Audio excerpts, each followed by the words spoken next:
What up, my peeps? The Ruck is back at you again with another action figure video.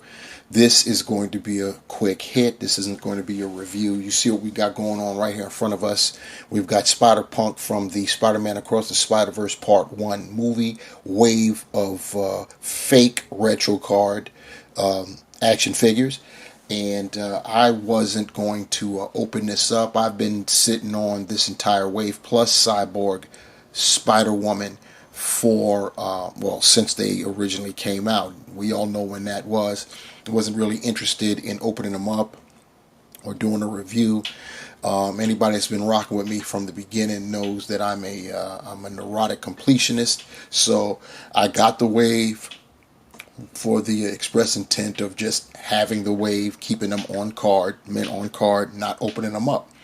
That's why there were no reviews that came of this wave. However, about 2 weeks ago, I saw something that has now compelled me to, at minimum, open up Spider-Punk. And that would be this. I ran across this. You guys can see it. We're talking about a custom of the Hobie Brown head. And when I saw this, I saw some customs before, but you could tell that they were like made in someone's basement or something like this.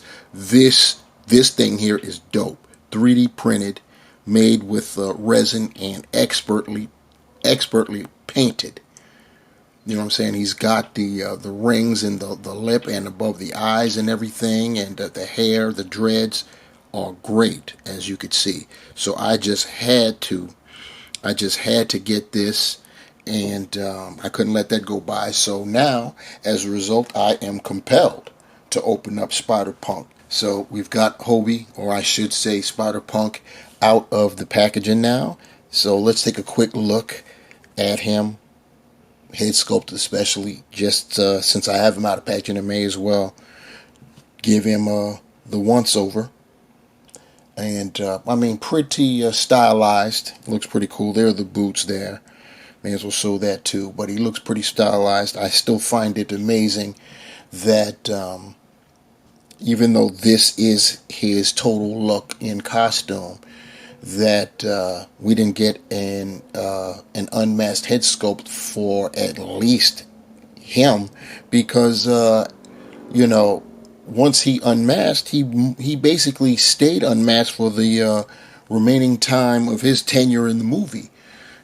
So you'd think that we would get a head sculpt, an additional head sculpt of an unmasked Hobie Brown, but we did not. Instead, we're compelled to seek out sources from third party to be able to achieve the look that we want, like what we've got going on here.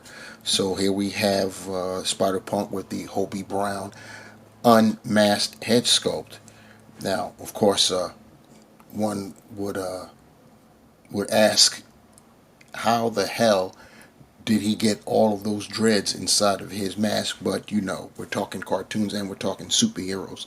So if we're going to talk that, then we have to talk suspension of disbelief. And considering what these characters are capable of, I think it's a small bit of effort to suspend disbelief for something as simple as fitting all of your dreads inside a skin-tight mask. Anyway, as far as the Hobie head is concerned, it looks great, but I have to tell you that the space to connect the head up to on the peg is slightly too large. So the head right now is just sitting on there. I just wanted to show you guys what it looks like right now. In fact, I believe it's a little bit sunken. I'm going to try to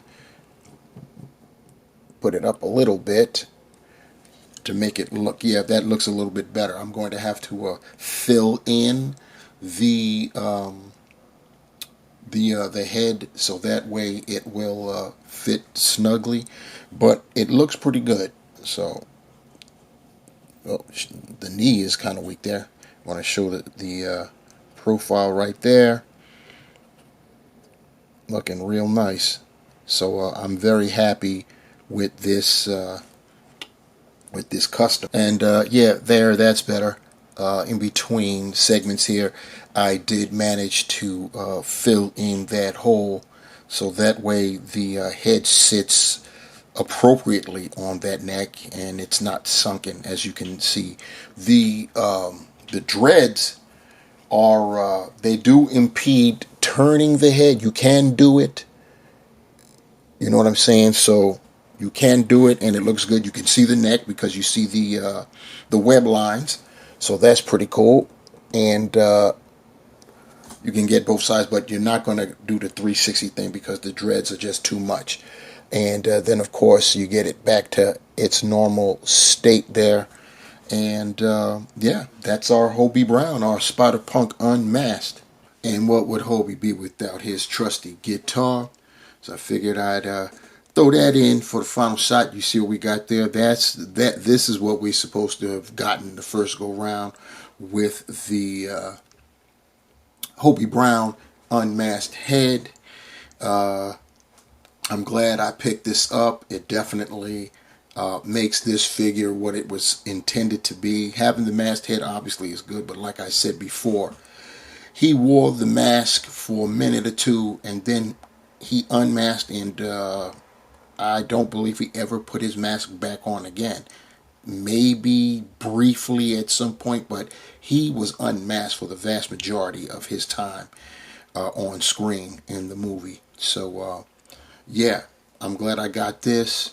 I guess I'm going to have to find a way to display him now that I pulled him out of packaging, so I'll figure that out. It's a nice problem to have, don't you think? Anyway,